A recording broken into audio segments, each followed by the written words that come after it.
Senhor esteja convosco. Ele está no meio de nós. Proclamação do Evangelho de Jesus Cristo segundo Lucas. Glória a vós, Senhor.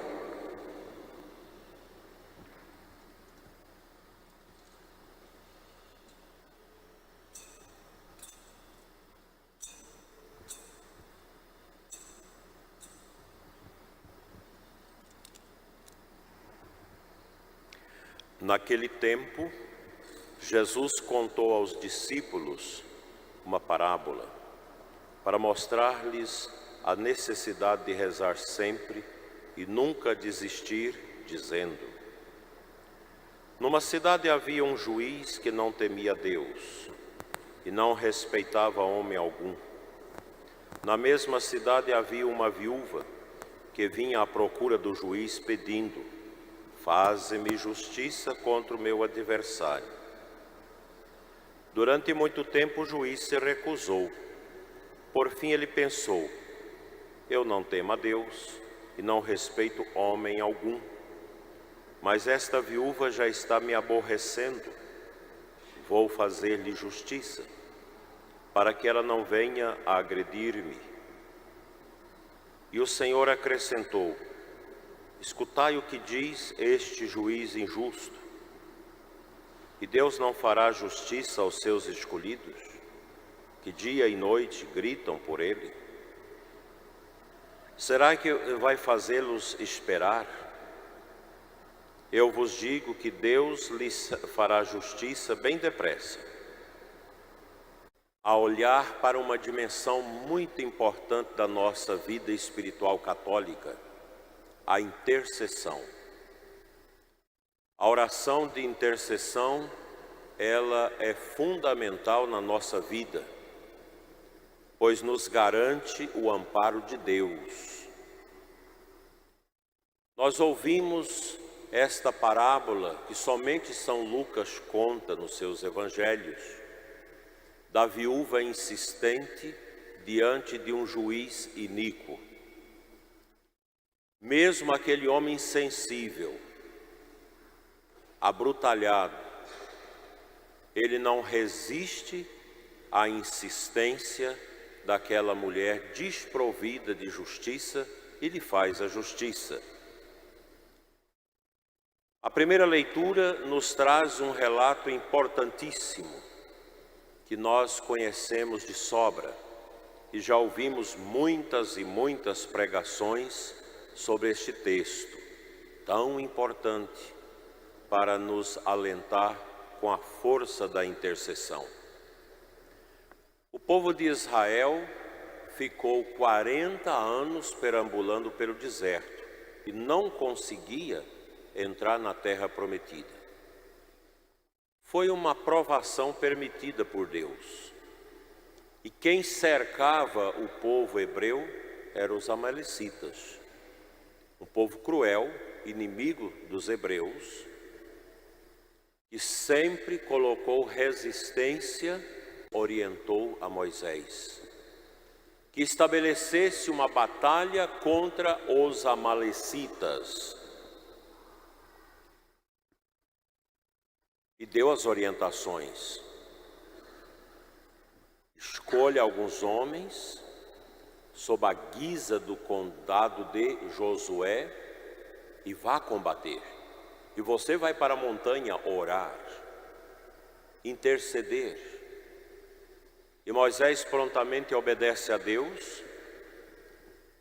E naquela região de Rafidim travou-se a última batalha que impedia Israel entrar na terra prometida, atravessar o vale do Jordão e tomar posse daquelas terras férteis. Moisés convidou Ur e Arão, sacerdotes, para estar com ele a orar. E quando Moisés mantinha as mãos levantadas clamando a Deus, Josué vencia a batalha. Mas quando seus braços cansavam e eram arriados, Israel perdia. Foi quando Ur e Arão leva Moisés a sentar-se numa pedra e cada um segura o seu braço de um lado e outro. E durante o dia, orando e intercedendo, Israel passou ao fio da espada os amalecitas e tornou-se livre para o ingresso na terra prometida. Trata-se, meus irmãos, de um combate. Os combates são terríveis. E nós podemos lembrar aqui o combate de Lepanto, quando o Papa São Pio V pediu que se fizesse uma campanha poderosa de rosário para evitar que os turcos tomassem a Europa e estabelecesse os califados muçulmanos. Foi uma batalha tremenda, porque o lado do bem era pouco, o lado do mal muito grande, mas o rosário de Nossa Senhora, São Pio V era um dominicano, venceu os inimigos. Assim nós temos na vida da igreja muitos momentos em que a oração de intercessão foi decisiva para as vitórias de Deus no mundo. Nunca podemos esquecer o poder da intercessão. Você pai, você mãe, que intercede pelos seus filhos. Lembremos da Batalha de Santa Mônica, que durante 30 anos intercedeu pela conversão, pela cura do seu filho Agostinho, que se tornou um santo, sacerdote, bispo e maravilhoso doutor da igreja. Eu mesmo tenho a minha experiência de 8 anos de Eucaristia como padre, colocando na patena e no cálice todos os dias o meu pai, para que ele passasse por um processo de conversão e buscasse a Santa Confissão. Um pedido que minha mãe fez antes da morte, pois nem no dia do primeiro casamento meu pai se confessou. E no segundo casamento ele ludibriou o padre e também não se confessou. E lá jazia quase 30 anos sem se confessar. Foi uma batalha enfrentada no cálice e na patena da missa, para que houvesse aquela conversão tão bonita, aquela volta a Deus e uma série de confissões até o tempo da morte. Quantas mães relatam esforços grandiosos de intercessão, de livramento das suas famílias, pais que rezaram pelos seus filhos, pela conversão da esposa, anos e anos. Eu lembro de um dirigido meu que rezou 26 anos pela conversão da esposa, uma mulher do coração duro, difícil, intransigente, mas o rosário, a comunhão, a adoração ao Santíssimo, o clamor a Deus, fez aquele coração refluir das suas misérias. Quantas orações nós fizemos agora por ocasião da pandemia, pedindo o fim dessa peste, e Deus foi atendendo ao povo, depois da permissão desse sofrimento, desta provação, que serviu de lição para muita gente, não sem muitos sofrimentos. O mundo, meus irmãos, precisa da intercessão da igreja, de todos nós. Nós precisamos rezar pela conversão dos pecadores. São tantas pessoas perdendo suas almas no inferno, pessoas que morrem sem os sacramentos, sem a conversão, sem aceitar Jesus Cristo em suas vidas. E o pior, almas pagãs que levam outras almas ao abismo. A igreja sempre nos ensinou, reze pela conversão dos pecadores.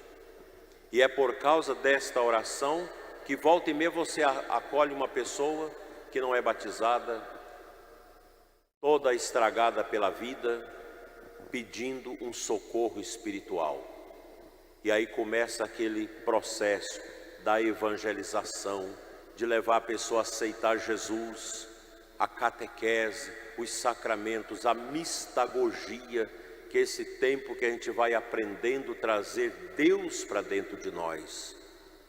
Quantas belezas nós podemos colecionar através da poderosa intercessão.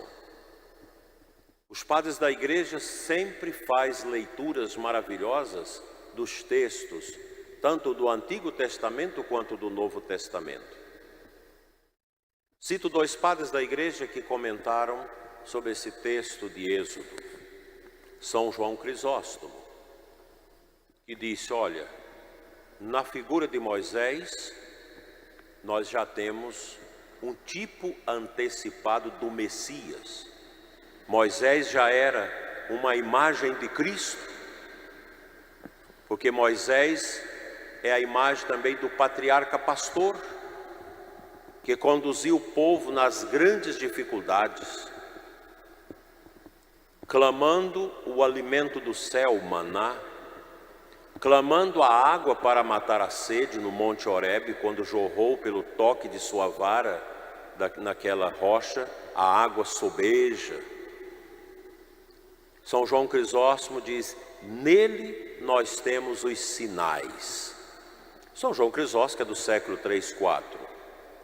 E São Justino, um apologista do século II, que diz, olha, quando a gente vê Moisés com os braços abertos, 2 homens, um do lado e outro do outro, ostentando os seus braços na intercessão, nós lembramos o Cristo crucificado, tendo ao lado direito o bom ladrão, Dimas, que fica santo no último momento, e do lado esquerdo o mau ladrão, imperdigado, pecador que não se arrepende. E São Justino lembra, Moisés precisou da sustentação, porque era um homem. Cristo teve os seus braços abertos, sustentados na cruz, e naquele momento derradeiro de nosso Senhor entre nós, antes da sua morte, o seu rosto ensanguentado, a sua sagrada face, sofrida e maltratada, contemplou do alto do Calvário o mundo, porque dali dá para ver todos os vales do Gebaon, do Monte de Sião, do Getsêmani, do campo dos pastores e de toda aquela longitude que vai enfiando mundo adentro através das montanhas do deserto. Cristo olhou tudo aquilo e intercedeu por aquele momento em que toda a humanidade, numa espécie de relâmpago, seria salva. E quando ele diz, consumatum est, tudo está consumado, e cede o Espírito, dá-se relâmpagos, terremotos, escuridão no mundo, porque o mal fora vencido pelo poder da cruz. A igreja, meus irmãos, ela é a continuadora do mistério, intercessor e salvador de Cristo.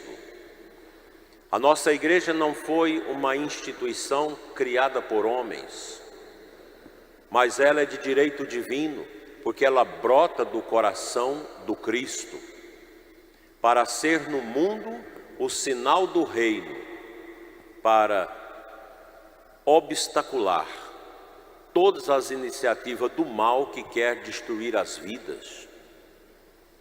Por isso a igreja sempre foi e será perseguida no mundo. Nunca a igreja esteve em paz, porque é uma luta dioturna contra o mal. E essa luta ela é muito difícil quando ela começa a ser travada dentro da igreja. Contra os maus sacerdotes, bispos e padres, contra os apóstatas, contra aqueles que querem conduzir a igreja segundo a sua vontade e não segundo a vontade de Deus.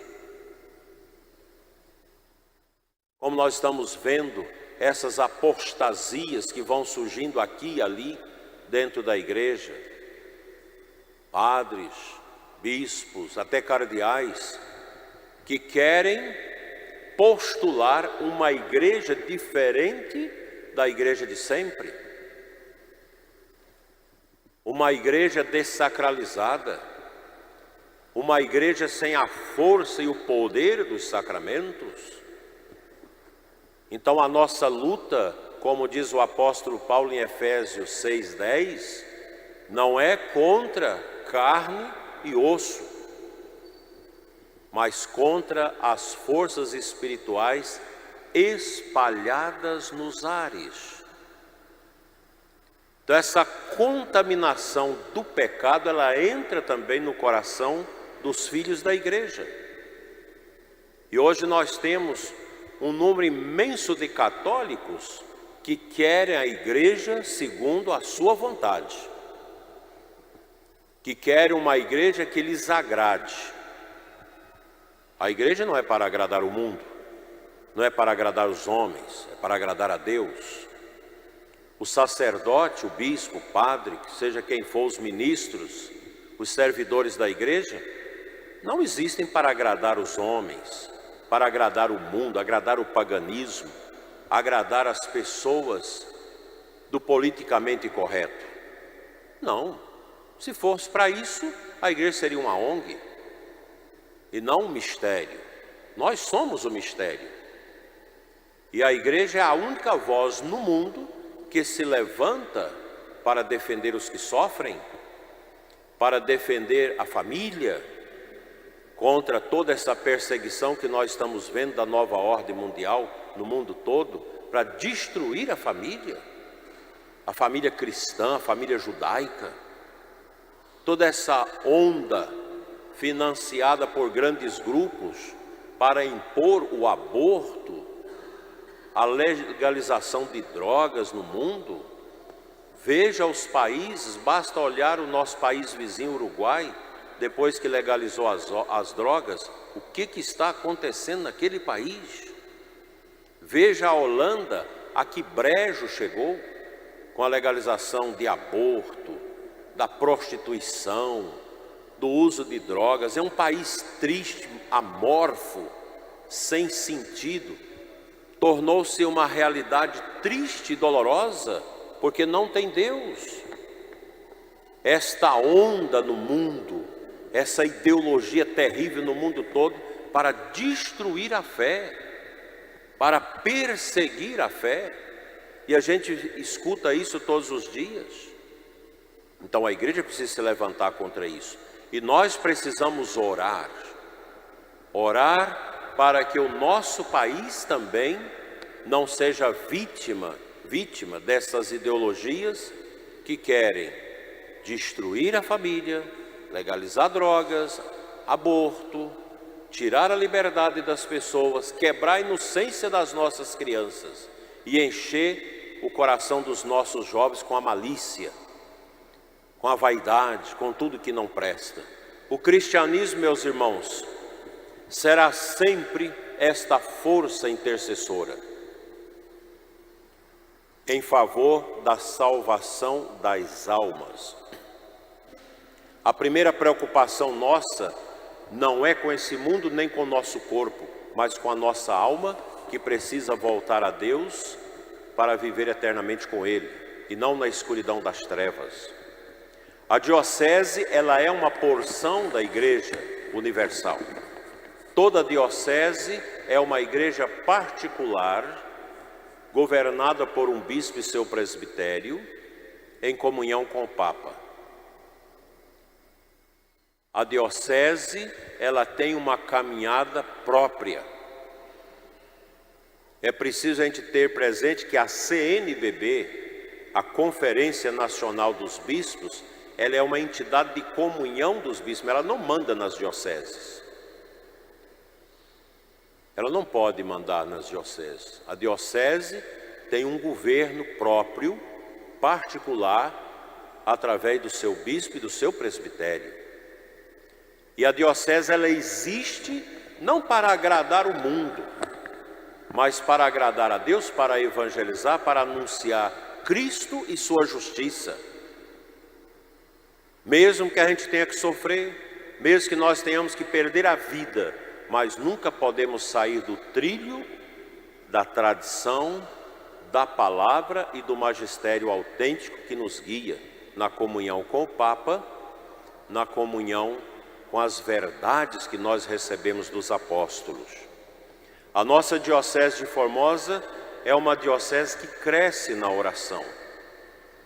Nós temos sentido que esses 43 anos de existência, não obstante as turbulências e dificuldades, mas a diocese é uma diocese que reza. Nós temos gente diante do Santíssimo o tempo todo na catedral. Na paróquia São Sebastião, adoração 24 horas. Nas paróquias da diocese, os cercos de Jericó, orações, celebrações, visita aos doentes, confissões. É essa a vida e a dinâmica da diocese. E a nossa tarefa é uma tarefa difícil. A tarefa do bispo na diocese não é uma tarefa fácil. E a gente vai adiante por quê? Porque o povo reza pelo bispo. Eu tenho uma gama de intercessores na diocese e também fora da diocese que reza por nós. Do contrário, já teria morrido, já teria acabado. Porque a oração, nós temos muitos e muitos Moisés que oram por nós. Nós temos um mosteiro que vocês nem conhecem as monjas, porque elas são de observância radical. 24 horas por dia no silêncio, na reclusão, na oração, intercedendo pela diocese, pelas nossas famílias, pelo bem da igreja. Quantas e quantas pessoas na intercessão, orando pelas nossas pastorais, pelos nossos trabalhos, pela catequese, pela perseverança dos nossos seminaristas, pela santificação do nosso clero. Todos nós devemos cultivar um grande amor pela diocese. E na diocese o bispo nunca faz mal à igreja. O bispo deve trabalhar em profunda unidade. E eu digo para vocês que todas as decisões nossas na diocese não são tomadas sozinhos, mas em colegiado, com o colégio dos consultores e o colégio dos presbíteros da diocese, que são compostos por homens capazes, espirituais e dedicados que amam essa diocese. A administração da nossa diocese é uma administração que cada vez mais atende à excelência,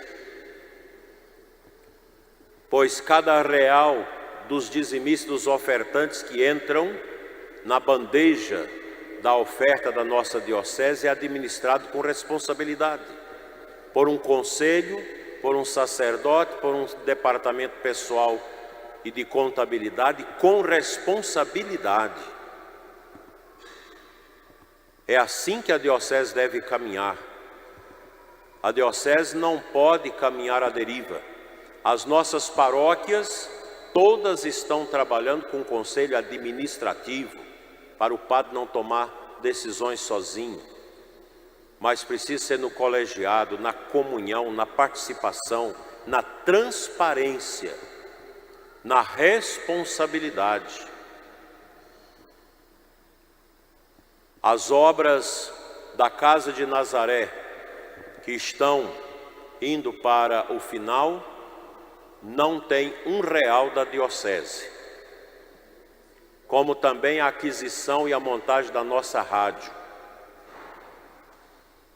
Tudo doação do exterior, graças à obra de Maria, a amizade com Gilberto da obra de Maria, que nós temos uma ligação com pessoas que podem nos ajudar. Como também a construção do santuário Nossa Senhora das Graças, em Alto Paraíso, que tem pouco da comunidade, mas muito dessas ajudas que a gente consegue graças à amizade, à estima que a diocese tem lá fora. A obra de Maria acabou de reformar esse colégio antigo dos franciscanos aqui, que deverá ser um centro de evangelização da juventude, que vai ser conduzido pela obra de Maria. que é uma comunidade de evangelização que tem feito um bem extraordinário em vários países do mundo e aqui no Brasil. São trabalhos, meus irmãos, que nós vamos realizando. Nossa diocese é pobre, não é uma diocese sobeja que tenha patrimônio para ajudar a se manter. A diocese é mantida por vocês, com a ajuda do dízimo, das ofertas. A gente ajunta um pouquinho de cada paróquia, paga o seminário. Damos conta de ir zelando da diocese da melhor forma possível, graças ao amor do povo à igreja. E na igreja nós temos aqueles que estão firmes na igreja, que oram, que levam a igreja adiante. Temos aqueles indiferentes, que participam, mas que não ajudam com nada. E temos aqueles que nada faz a não ser criticar e zombar e desmerecer a igreja, a diocese e os seus ministros. Mas sempre foi assim.